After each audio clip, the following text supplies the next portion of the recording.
Good evening. My name is Joe Bandel and I am the last Rosicrucian. Today we're going to talk about Oak Advantage number 12, Unjust Criticism and Guilt. But actually, this is more about emotions and manipulation traps. Um, because we all feel emotions, but our emotions what determine our actions. A lot of people are very impulsive. Emotions are how we feel. Actions are what we do and what we say. Actions are conscious and deliberate. Emotions are sensory. Emotions are not conscious, they're not deliberate. You can't make yourself feel a certain way just like that. So we need to be in touch with our emotions and we need to merge the intellect, the mind with the emotions so that they can make correct choices. So I'm going to kind of go over a few things. We control our actions, we cannot control our emotions. No one ever needs to feel guilty about their emotions. How many people have felt guilty about their emotions? They don't like somebody and they feel guilty about it, or uh, something's not right and they feel maybe they're poor. I grew up poor and I felt embarrassed or whatever. It's an emotion that you feel. Um, but feeling the emotion is the emotion. You can't stop it. You can't make it go away. But you can honor it. You can understand it. It's a sensory input. Just like pain, it tells you things that you need to know. It tells you things you need to know so you can make proper decisions. But there's a natural way that things work. If you think about something long enough and hard enough, you get emotional about it. If you get emotional enough about something, you will act upon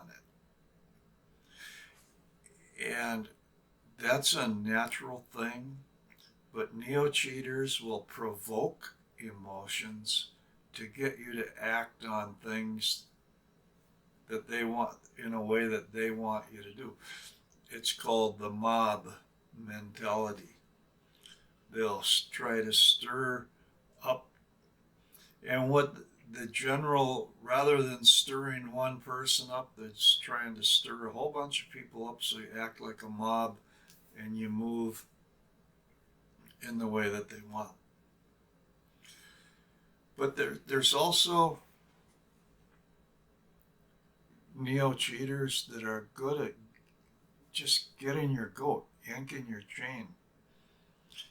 And if you allow somebody to yank your chain, what that really means is you're allowing them to control you.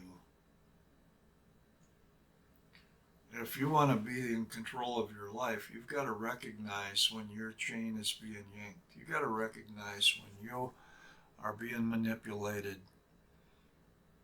and learn a defense against that.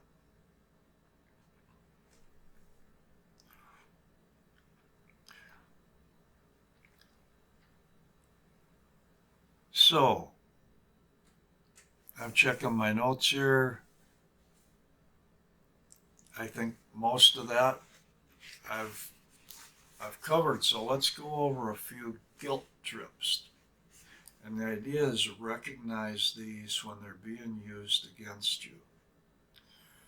The guilt trip is the primary the main one that families use. And families, the ones that are closest to us, and they're the ones that make us feel guilty.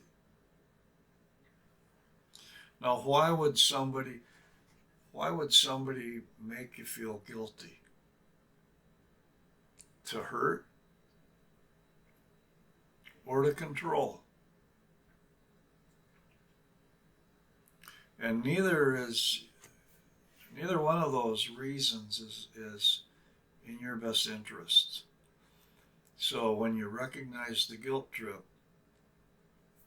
that's an important tool that you can use.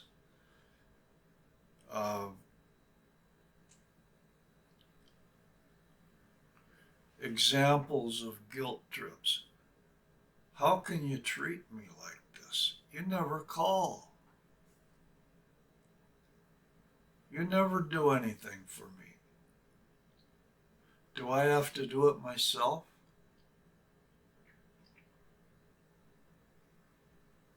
It goes on and on. It's your fault that I'm upset.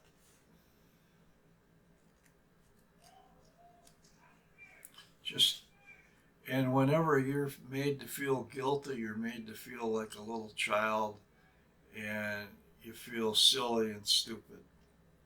I've been waiting all week for you to call me, and you haven't. I mean, it goes on and on and on. You don't need to feel guilty. If somebody is making you feel guilty, think about why they're doing it. Are they trying to control you? Are they trying to hurt you?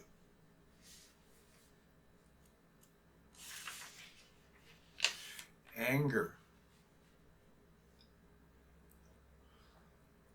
Now, my wife and she used anger to provoke. And what she would do would just blow up at people, and people would get so unnerved. They'd say, wait, calm down.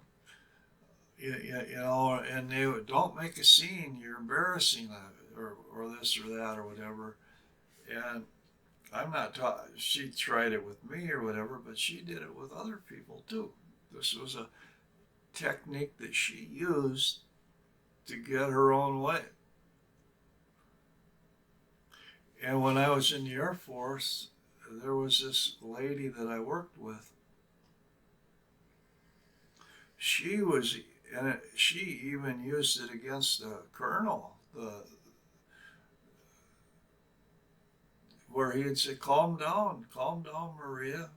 You know, so she'd just go off and use an explosive anger, it's like a temper tantrum, basically.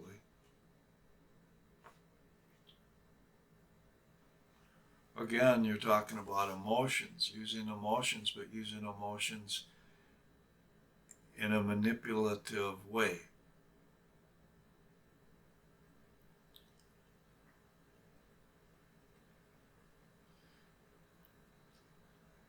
Criticism and insecurity. Have you ever been in a situation where you're arguing with somebody, or there's a discussion that's not going their way, and all of a sudden they switch what they're doing, and it turns into a personal attack? That's not fair. That's not right, because it has nothing to do with what the original discussion or argument or disagreement was about. They went from that to a personal attack. At another point, we're going to talk about techniques for dealing with these manipulation things. But right now, today, this video, just talking about recognizing them We use them unfairly. Each one of these is an unfair manipulation. We learn them. We use them. We should not be using them. And other people should not be using them against us. They're unfair. For example, you're not interested in going to the movie. And you say, I'm not interested in going to the movie. And right in the middle, this person that asked you to go to the movie, he brings up, well, you never do what I want. We always have to do what you want. You begin to defend yourself because you're being attacked. Or you say something that's attacking to somebody else and they begin defending themselves, and the whole conversation goes downhill from there. Nothing good can come out of that. Personal attacks. Obligations. Next one, another one. If I do this for you, if I clean the porch, or if I vacuum the living room, will you do something? Will you do this for me?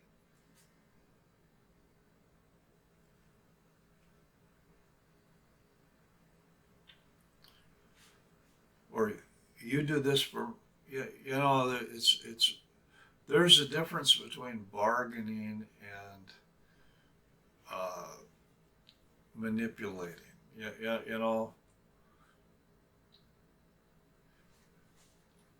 When you say, I did this for you as a favor, now you owe me one. See how you're trying to get leverage on or somebody's trying to make you, again, this is kind of like the guilt trip. The whole basis of this is to make you feel obligated. Well, you promised that you would help me with this.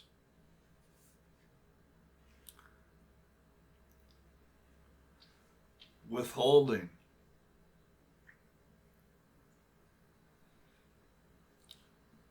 Withholding is when you just punish somebody by, you just wait. You can't have it now. No, I'm not going to. Not right now.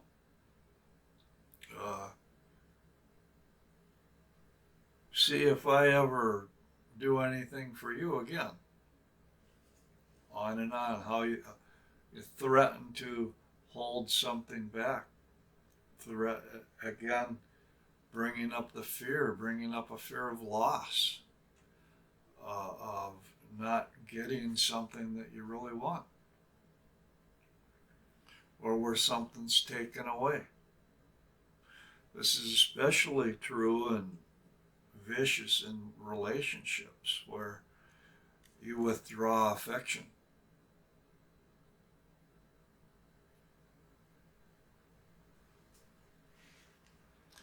Helplessness, manipulation techniques.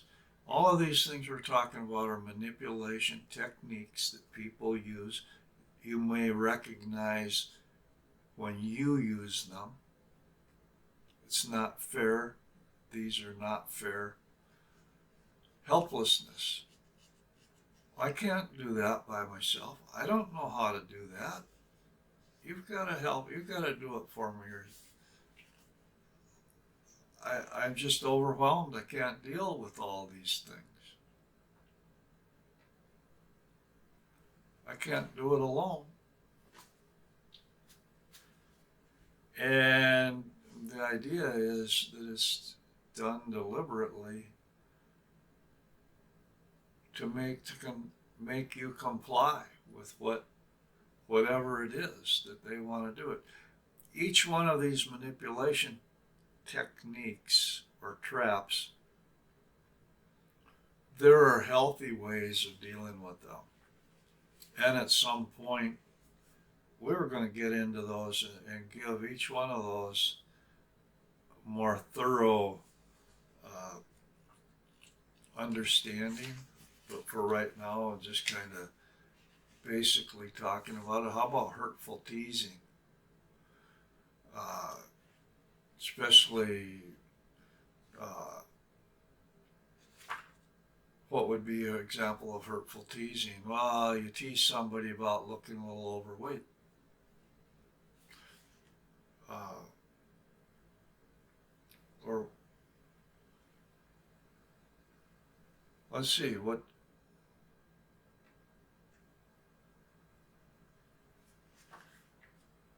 it just you say something you think it's like a joke, but it's kind of hurtful. Well, that's he's the stupid one over there. Why would you say he's a stupid one, even if you're just teasing them about it? Teasing, anytime you say something or you do something that is hurtful, uh, and I grew up in a culture in which it was the tough guy culture. And that's where you just kind of uh, acted like you were tough with the other guys and you kind of teased each other in a rough sort of way. Well, it's not. Ultimately, it doesn't, if you say something in a hurtful way, it's all it's doing. I mean, and the other person pretends to have a thick skin about it, or you pretend to have a thick skin about it. Uh, it's still not proper. It's not this. It's not a true way, a good way of doing a conversation. Questions. Uh, Questions for manipulations. Where were you last night? How come you didn't come home until 1 o'clock? And they already know the answer, but they want to make you squirm. They want to make you uncomfortable. Why do you want to make somebody squirm? Why do you want to make somebody uncomfortable? Why would they want to make you uncomfortable? Again, to hurt or to control, to make people feel guilty. It's all getting into the emotions. These are just about every one of these manipulations involves the emotions. Because when the emotions are strong, it could lead us to action. And those actions might be unwise actions. That's why we need to bring awareness into the emotional realm so that they're integrated with each other, so that we can deal appropriately with the emotions when they are strong and act in a way that is to our advantage and not against. The last one here, the double bind situation.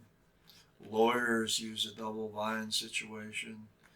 Uh, it's where no matter which way you answer, you're still wrong. It looks like you're wrong.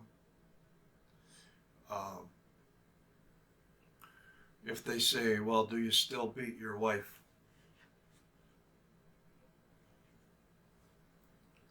You say no.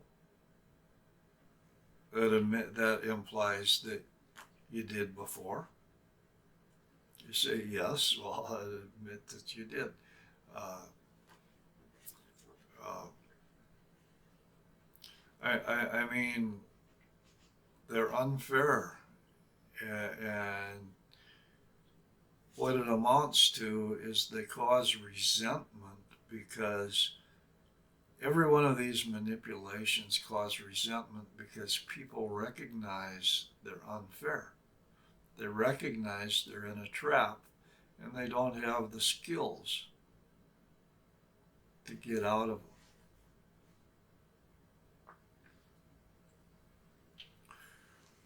that's one of the things that we're going to be dealing with, is we're going to one by one take these manipulation traps and give solutions to them and show healthy ways of dealing with situations so that you don't have to use manipulation trips against others, and you don't have to have them used against you. This is just bringing up an awareness of manipulation traps and how they trigger your emotions. Because your emotions can be triggered, but you're responsible for your actions. You can feel like killing somebody, but as long as you don't kill somebody, as long as you don't act upon your emotions, it's okay.